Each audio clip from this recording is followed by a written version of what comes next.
Hello, I am John from the Haunt Informer, and we're at the Transworld Halloween Attraction Show. And here we are with Jim Werner from Pennhurst Asylum and the Haunt Attraction Association.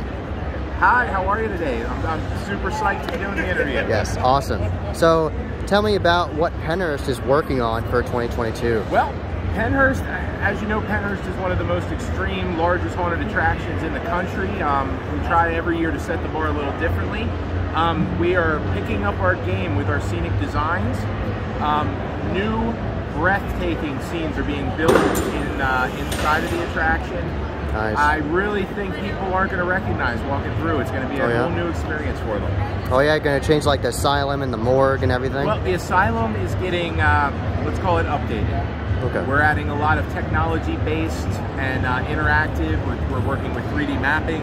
Oh, awesome. 3D projections. Nice. We have, in my opinion, the best scenic designers in the industry working with us, with Dead House Entertainment. They produced that booth over there, which we're on booth of the show. So we're excited to be collaborating with them, and we're going to produce some really scary stuff this year. So it's a great year to come out and check us out. Are you going to do the horror camp out again? Absolutely. Like your shirt says? Absolutely. Pennhurst Horror Camp Out with multiple dates this summer. Once we announce that, there's going to be several different dates. It's an immersive horror experience where you go solve mysteries, battle monsters, and even compete against your fellow campers. It's like a 1980s slasher theme. It's just so much fun. Check it out. Check out pennhurstasylum.com. Sign up. We'd love to have people come out and enjoy the camp out. So tell me how you got into the Haunt Attraction Association. So the HAA, it's something that I've always been aware of. The Haunted Attraction Association is one of those groups that is here for the industry, and that speaks to me. I'm a big proponent of the idea that the tide should raise all ships, and that with good safety standards and dedication to quality, we can make our industry to the station it should be at. Yeah. You know, it's not just some small industry. Haunted attractions are a billion-dollar industry. Yes. So we need a seat at the table. We're big kids. Yeah. So we want to be part of the bigger entertainment industry, and HAA is just such a great force for that. Yes. There's so many benefits to membership, the networking, the legal counseling availability, even scholarships and stuff. So they're doing some great work, really great work. So out of all your years of haunting, what would you say is your personal best scare that you've done to somebody? It's been years since I've gotten to be in costume. Okay. It has been years since I've been acting, and I remember it like it was yesterday. I had a kind of a janitor character. I was in a hallway that had some stairs. Okay. And a woman. Real stairs or faux stairs? Real stairs. Okay, very real stairs. That's where they were heading up. A woman comes into the room. She's not looking at me. The rest of the group sees me. I scare them. She's still not paying attention to me. She turns to me and she looks at me, and I see her eyes go wide, and behind her is a room that has live rats in it. Oh yeah, I remember that. Yeah. She sees me, terrified, turns to run away, goes right into the plexiglass. Ooh. The rats are right there, 2 inches from her face. Oh no.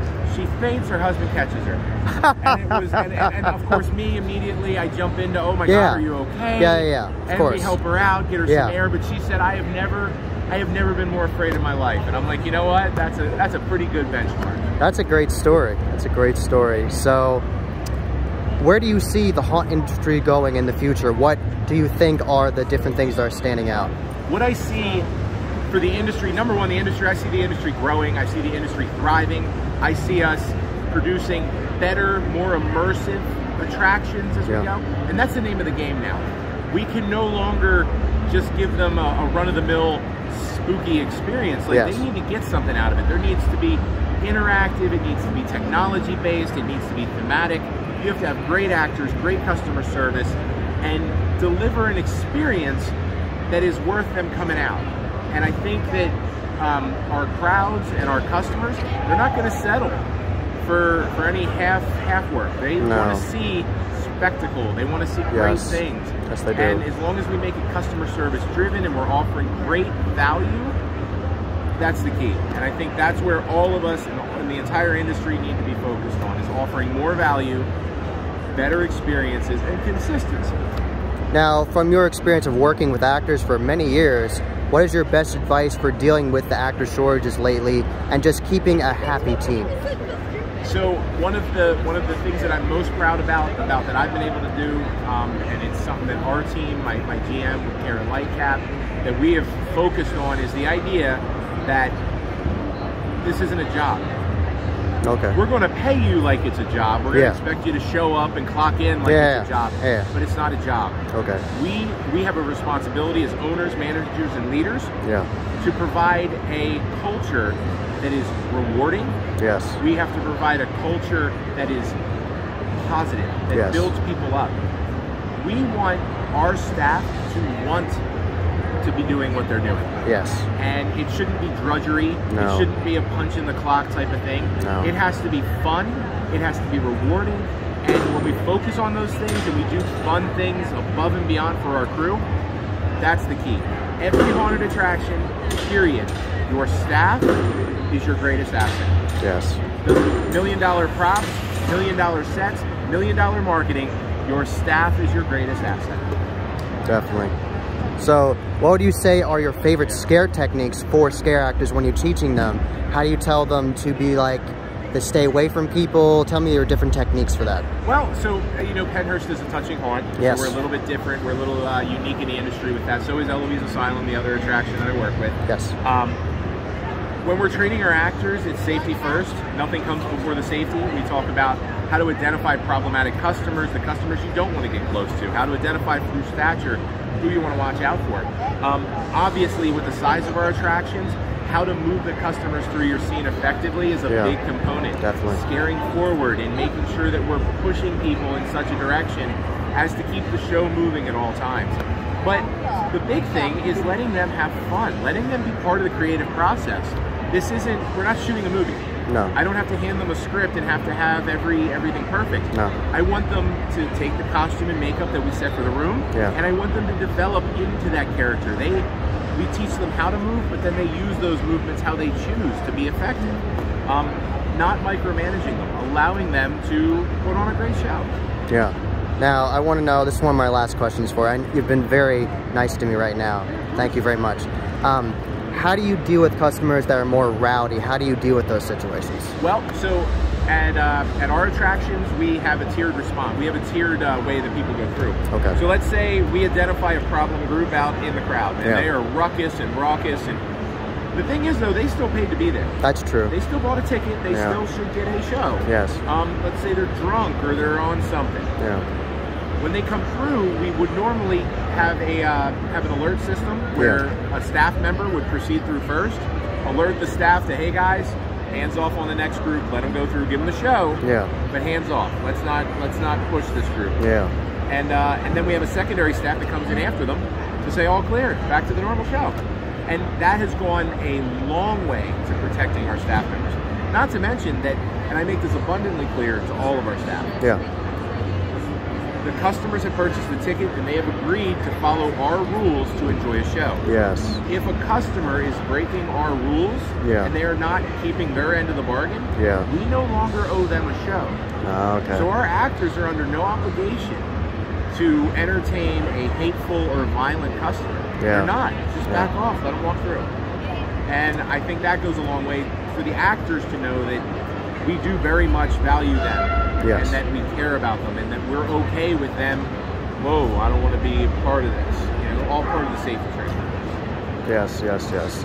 And so this year, what do you think is the HAA? I listened to the state of the industry yesterday. Fantastic. Yes, right? So I'm happy about that. I'm happy that you're doing well. And I wanted to know what exactly you're going to try to market to for 2023 and on. What do you think? So me being me, my focus is always going to be foundationally in safety. How do we ensure that our attractions are safe, our customers are safe, our actors are safe? What are the techniques and processes we can put in place to ensure that? That's going to be a big focus of mine. It's a very big focus of mine. I think that's probably where I'm going to kind of jump in. And then of course just being a resource. I mean, as a board member for the HAA, I am now, you know, I'm okay with being available to other industry people that need tips, tricks, questions, concerns. Hey, what do you think of this? Like, but that's the entire board. Yeah. And ultimately, that's what the HAA is about. Is about everybody supporting everybody for the greater good of the industry. Exactly. This is my last question. Go for it. So, what about merch? How do you work with merch? Because I know some people have lots of different designs, different booths. How do you do it? What we do is every year we develop a couple select designs. One of the interesting things that Pennhurst is probably going to be doing is some specialty merch that's geared more towards the attraction itself. So you may find yourself being able to buy merch for one of our characters going forward. Oh, nice. Which is kind of cool. But the idea behind the merch is when people love an attraction, when they've had a great time, they're willing to wear your shirt. Yes. They're willing to put your name on them, and you have to make that available to them. It should be easy to get your merch. You of course want friendly people. Yes. You know, processing and pushing the merch. But our designs and stuff, our GM, Kara Lightcap, does a magnificent job doing our designs.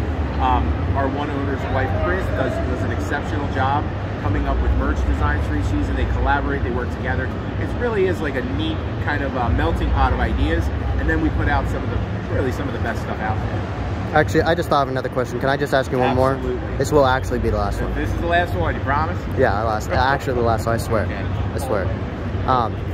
So what about escape rooms? How have you encountered escape rooms and thought about that? So at our Eloise attraction outside of Detroit, we're developing what we believe are going to be some real groundbreaking escape room experiences, horror themed of course. And even Pennhurst is now starting to think about how to incorporate the escape room experience.